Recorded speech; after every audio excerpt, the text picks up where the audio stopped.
नवी मुंबई महानगरपालिकेमध्ये आगामी निवडणुकीमध्ये बी-जे-पी व शिवसेना यांच्यामध्ये युती नेमकी कोणत्या कारणामुळे अडकली आपण जाणून घेऊया. आपल्यासोबत माजी खासदार भाजप नेते आपल्यासोबत आहेत. सर काय म्हणाल नेमकं कारण काय आहे? प्रामुख्याने महाराष्ट्राचे माननीय मुख्यमंत्री देवेंद्र फडणवीस साहेब आणि भारतीय जनता पक्षाचे महाराष्ट्र प्रदेशचे अध्यक्ष रवींद्र चव्हाण साहेब या सर्वांच्या मान्यतेने आणि माननीय गणेश नाईक साहेब या एकंदरीत शहराची प्रमुख जबाबदारी त्यांच्याकडे दिलेली आहेत.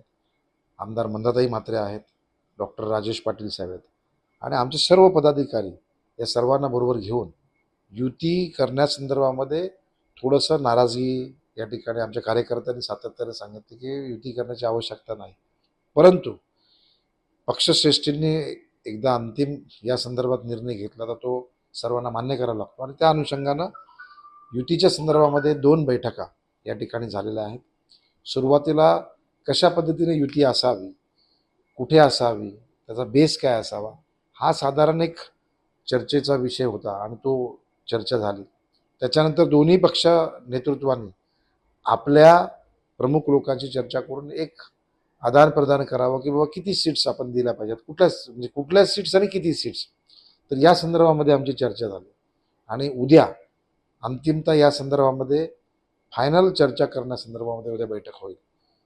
पण सकारात्मक चर्चा करताना आमच्या कार्यकर्त्यावर अन्याय होणार नाही आणि एक सन्मानजनक आकडा दोघांच्याकडे असावा अशी आमची या ठिकाणी धारणा आहे आणि म्हणून या पद्धतीचं कुठे अडकलेलं नाही आहे.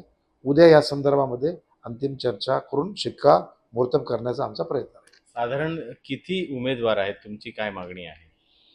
या ठिकाणी आम्ही दोन्ही पक्षाच्याकडून म्हणजे समोरून जो आलेला आकडा जो आहे तो आकडा सर्वांनी प्रेस आणि ते सर्वांनी सांगितलं की तरी 54-55 असा आकडा दिलेला आहे. आमच्या सुद्धा लोकांनी काहीतरी 20-22चा दिला होता, नंतर तो थोडासा अजून वाढवला आणि असं करून तो आकडा दिलेला आहे.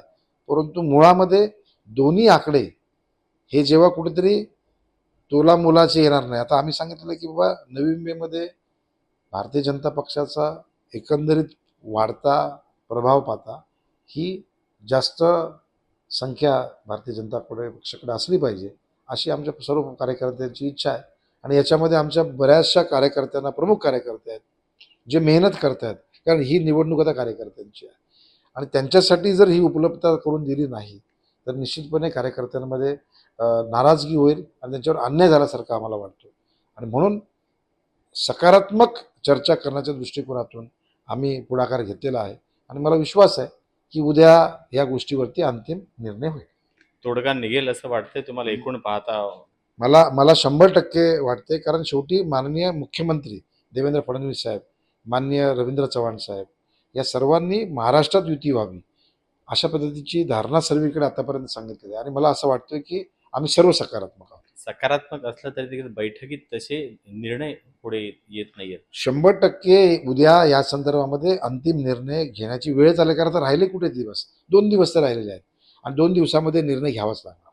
काही जो असेल तो निर्णय असेल. जे निर्णय आहे ते 2 दिवसात घ्यावाच लागणार. निश्चितच. विश्वनाथ सावंत, न्यूज 18 लोकमत, नवी मुंबई.